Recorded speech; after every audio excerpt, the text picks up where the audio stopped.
Well, let me begin. The first memory I have of Elder Robertson, Elder Melvin Robertson, was the fact that the day before we had the service, the homegoing service for his father. And the thing that impressed me most about him, he stood up on the next day, which was a Sunday, and brought forth the message. Mind you, Bishop Senior, before his departure, before he passed, he had already put things in motion. And for his dad, who was sick, and he was preaching and working at the same time, so it was a task he had to take care of as far as the church and himself personally. But yeah, it was in 1999, I want to say June, if I'm not mistaken, is when his dad passed away, June 1999. So don't remember the first service as him being officially pastor, but he assumed the role just after his father had passed away. Bishop Robinson Sr., all these other churches came from all these different denominations, and I guess they was trying to figure out who was going to be our pastor. But the day before, Pastor Ver, or Overseer Ver now, had stated that we're not looking for a pastor. We already have a pastor, and our pastor is Bishop Melvin Robinson Jr. And the sense that for me to see him carrying on this assignment, this ministry, just gives me, the push that I need, that if he don't quit, we can't quit. So, and just to reflect back over the years, even the fact that when his father was sick and how he carried on with the ministry, right? How even though he was hurt, even though he was still trying to work, I've seen the days, right, when he would come into the church, take off his gear and go on and put a robe and go preach a message. So that same zeal, that same attitude is still in him today. He's concerned about the ministry and God's people. And that makes me determined to stand fast and to hold on. Because if he can do it, we can do it. That was a whole lot, because when I look back, I remember when I saw his determination. Usually when Bishop put his mind to doing something, he gets it done. Bishop had the motorcycle accident, okay? His wrists, both of them were broke, okay? He was so determined that the church wasn't gonna be lacking anything. Time he was able, because at the time his father had just had a stroke. He couldn't really do anything anymore at the church. Bishop was the organ player. He actually, both hands with casts on them, okay, actually went to the organ and still played. And even after he got finished playing, he got up and he still preached the sermon. Now, when I see somebody so dedicated by a church, for a church, what can you say? What can you say? And the last thing I have to say is when we transitioned from a storefront church on Old Silver Hill Road to the building that we had on Brooks Drive in Marlboro Pike, that took a whole lot of faith, because the actual Lord people asked us, how much money do y'all have? And at the time, I think all we had was $25,000. And the lady looked at Bishop and went to First Lady and said, how much money? Because she thought we was joking. But by the grace of God, we had We worked out. worked out. We went to the church and we circled around the church and held hands and began to pray. And Bishop Floyd Nelson asked our bishop, what do you believe, Pastor?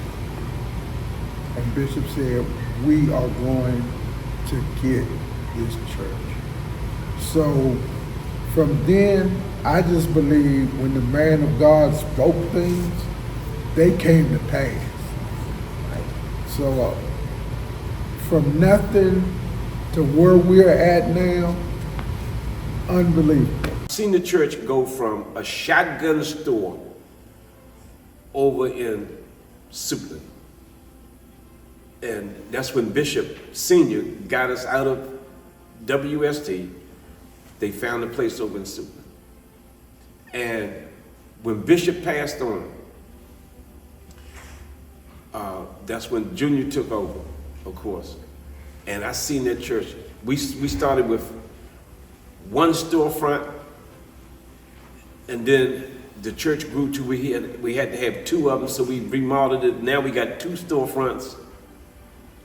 And then from there, we grew, and now we got three of them because we had a fellowship hall.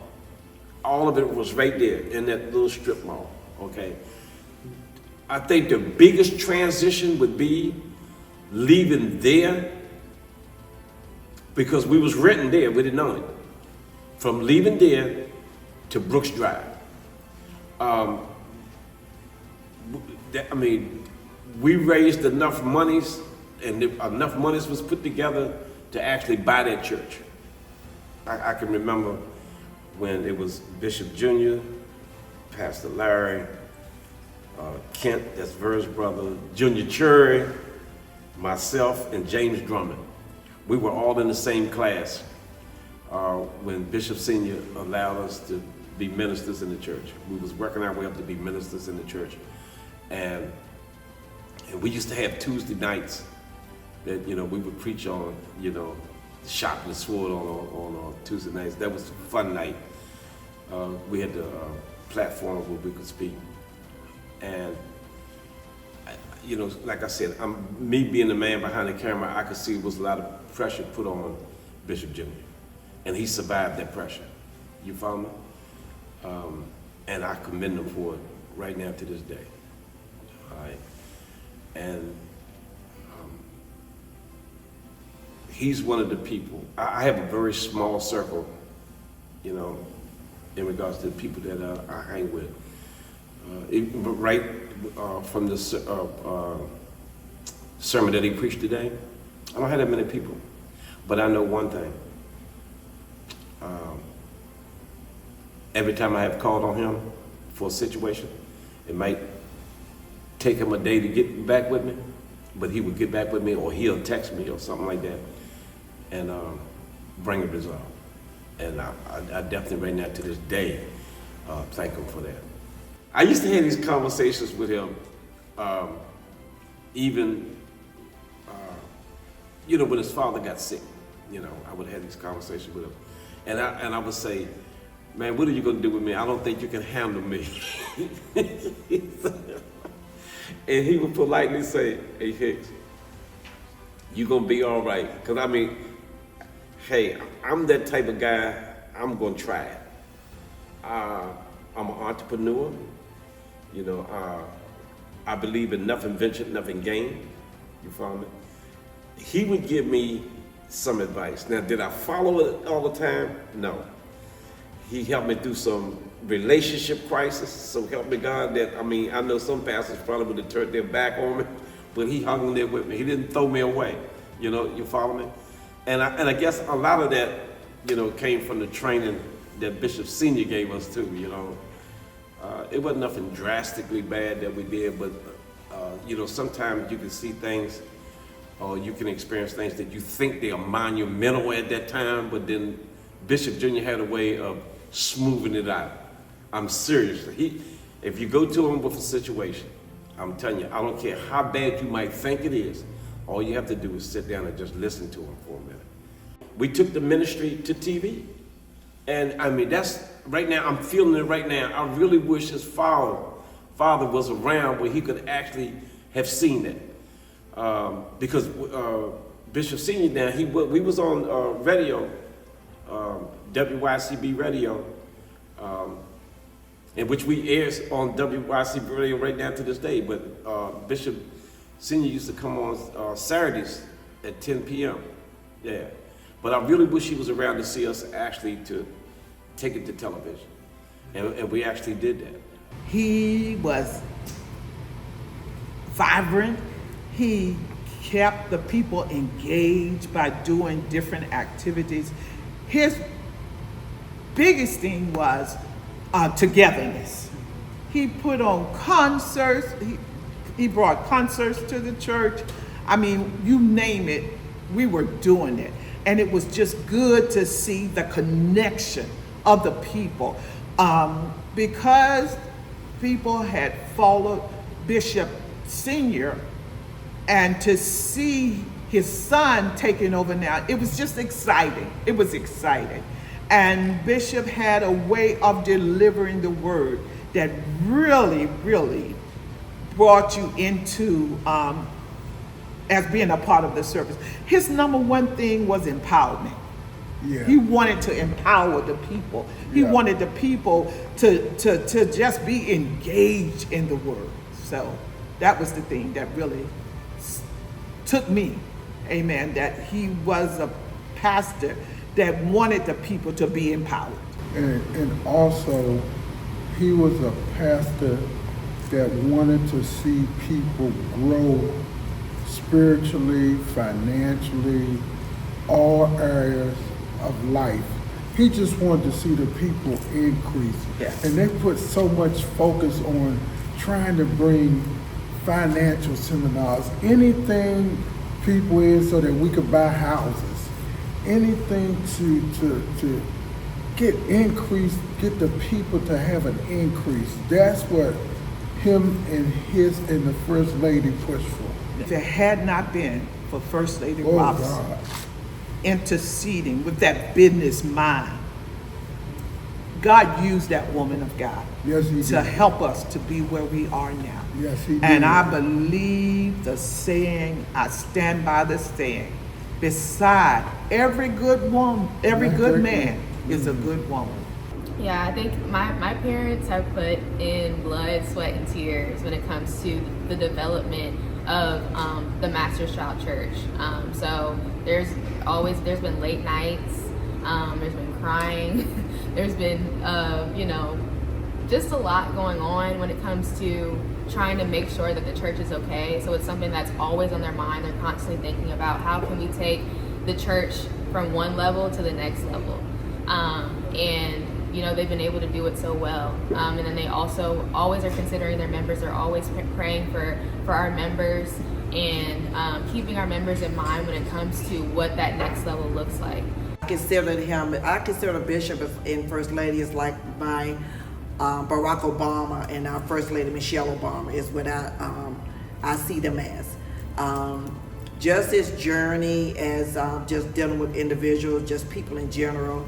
And the saying that goes, love never fails, with Bishop's unconditional love for the members, for the members of the Master's Child Church, and the love that he gives us.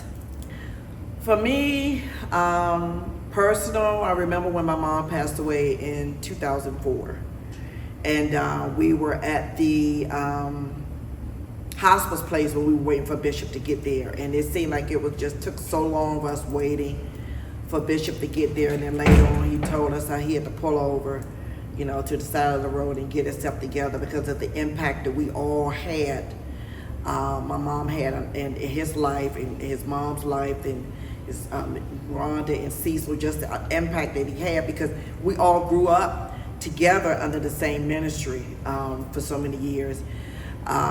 Just the, it's nothing that I couldn't come to Bishop and talk to him about. I've known him all my life. He's been my mentor. Everything that he tried to do other than preach, I wanted to do.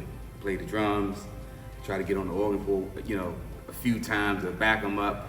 But just his life, his him being integral, he's just, other than my dad, he's really taught me everything I know.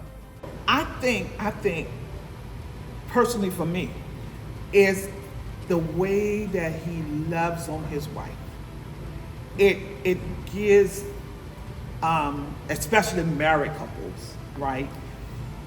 To see that compassion and that love that he has for his wife, and to know, amen, that it's contagious. Yeah. It's contagious, right?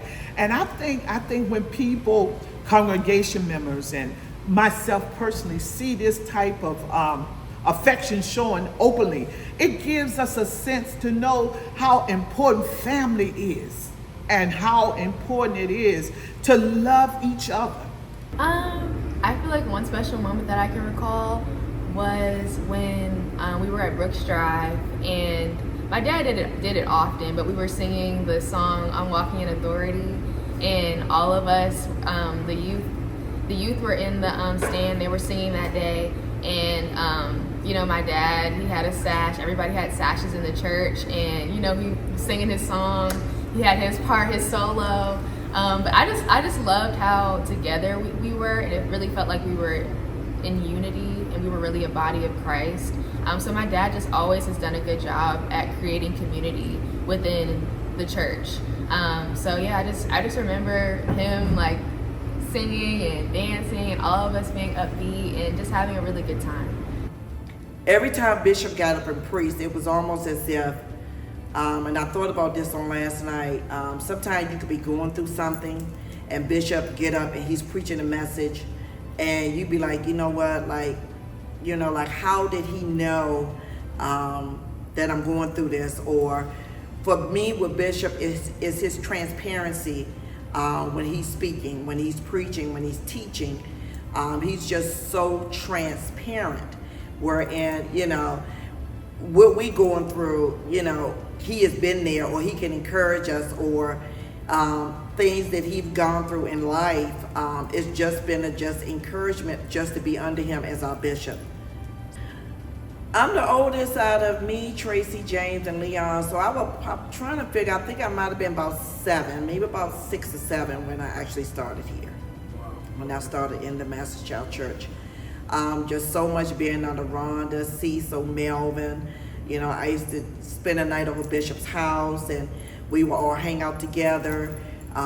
When we would have our platform service when we were at Ebar Street and Franklin Street, we would have our missionary platform services at 3:30, and then we would get out and just cut up like kids do while service is going on. No, we should have been in service by 7:30.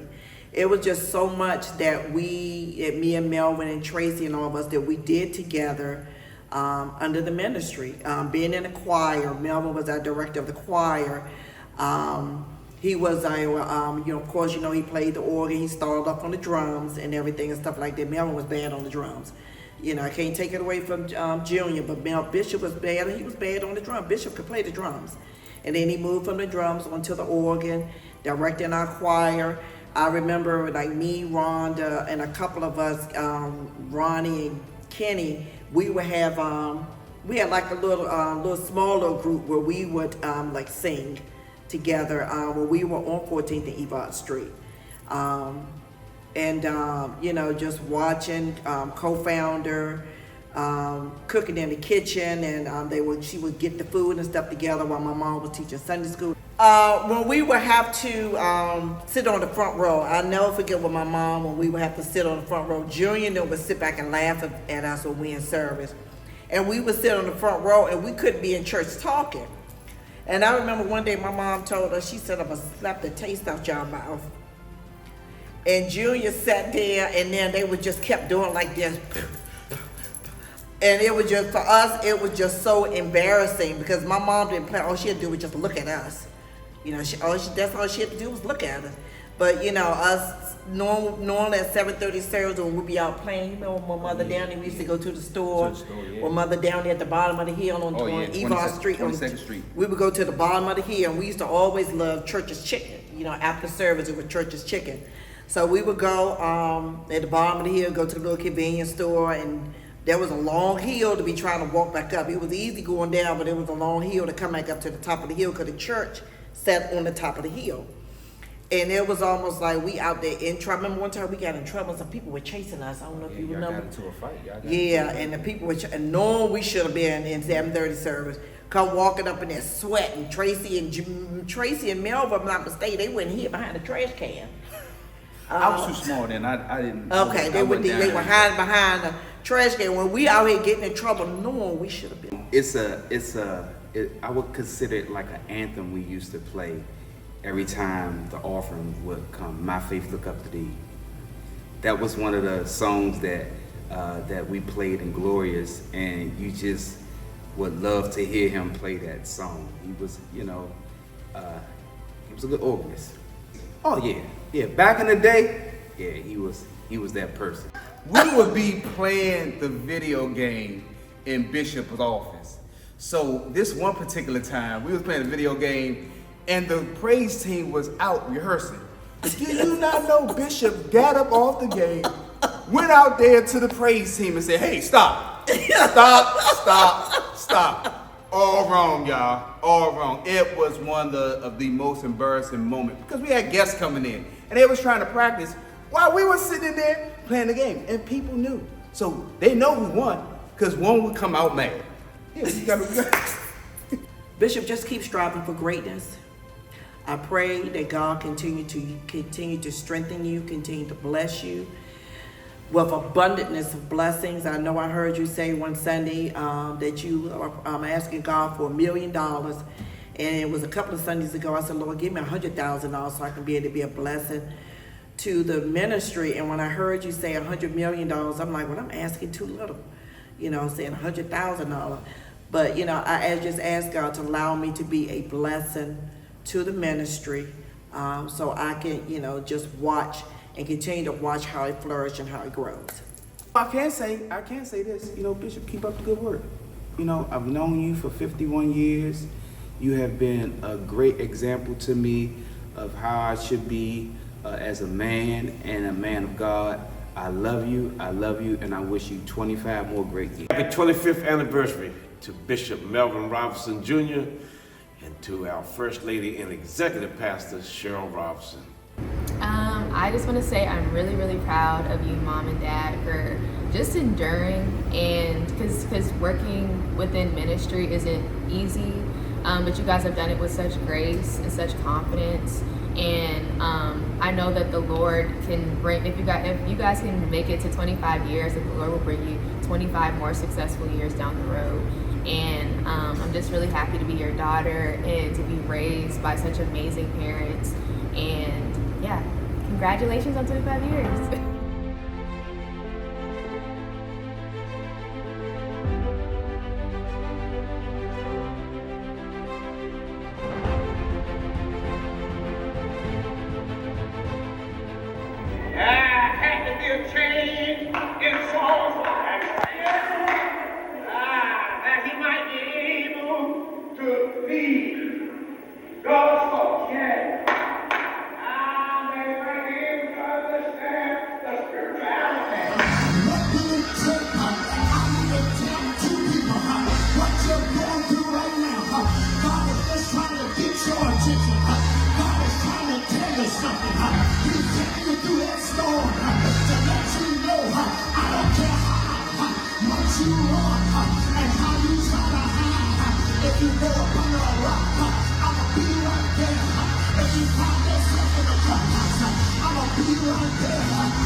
How much does he have to take you through to let you know you can